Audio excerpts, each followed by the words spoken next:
رسول اللہ صلی اللہ علیہ وسلم نے آپس میں رہن سہن کے جو آداب بتائے ہیں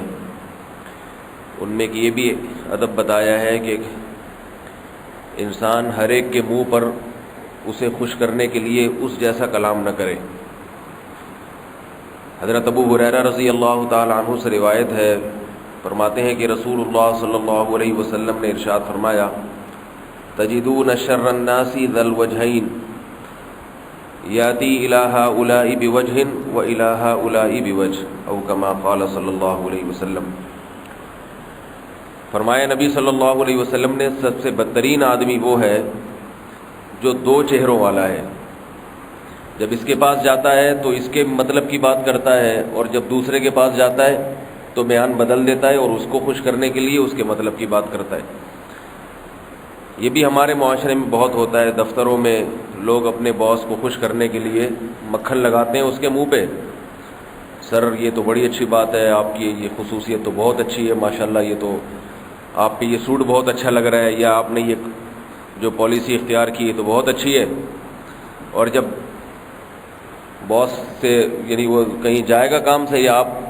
مجلس ختم ہوتی ہے تو دوستوں میں بیٹھ کے اسی کا مذاق اڑانا شروع کر دیتے ہیں کہ یہ جو ہے نا یہ غلط کیا اس نے،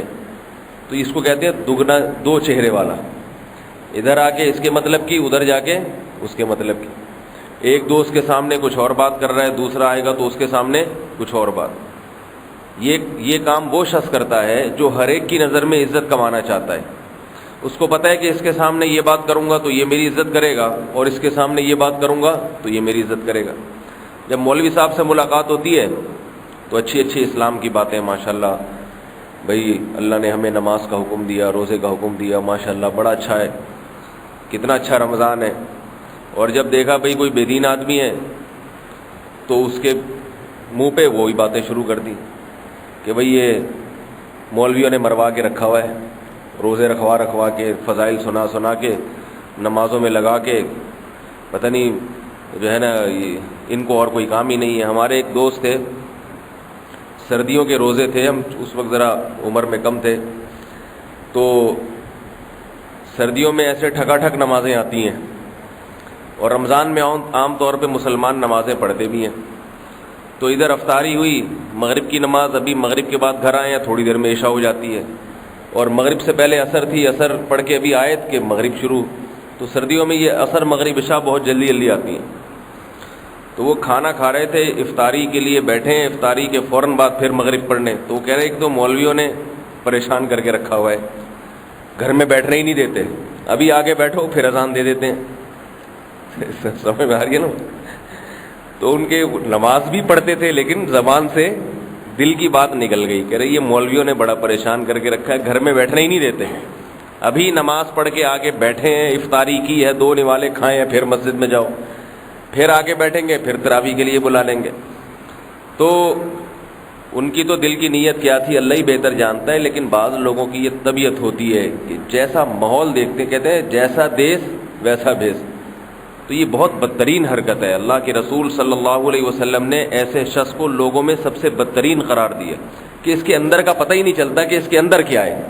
یہ ذاتی طور پر کیسا ہے، مذہبی آدمی ہے یا دین سے نفرت کرنے والا ہے، اس اندر اس کے کیا ہے یہ نہیں پتہ چلتا، کبھی بھی پتہ نہیں چلتا ہے۔ اور ایسے شخص کو اللہ تھوڑے دنوں میں ذلیل بھی کر دیتے ہیں۔ اس کی نیت تو یہ ہوتی ہے نا کہ میں عزت حاصل کروں گا، اس کی نظر میں بھی اس کی نظر میں بھی، تھوڑے دن کی عزت ہوتی ہے، لیکن اللہ اس کے راز کو لوگوں کے سامنے ظاہر کر دیتے ہیں کہ بھئی یہ ہر ایک کے سامنے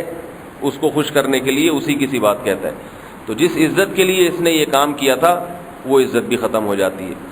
تو یہ حدیث ذہن میں رکھیں کہ 2 منہ والا، 2 چہروں والا، ادھر جا کے اس کے مطلب کی، ادھر جاتا ہے تو اس کے مطلب کی، تو ایسا شخص اللہ کے رسول صلی اللہ علیہ وسلم نے فرمایا شر الناس،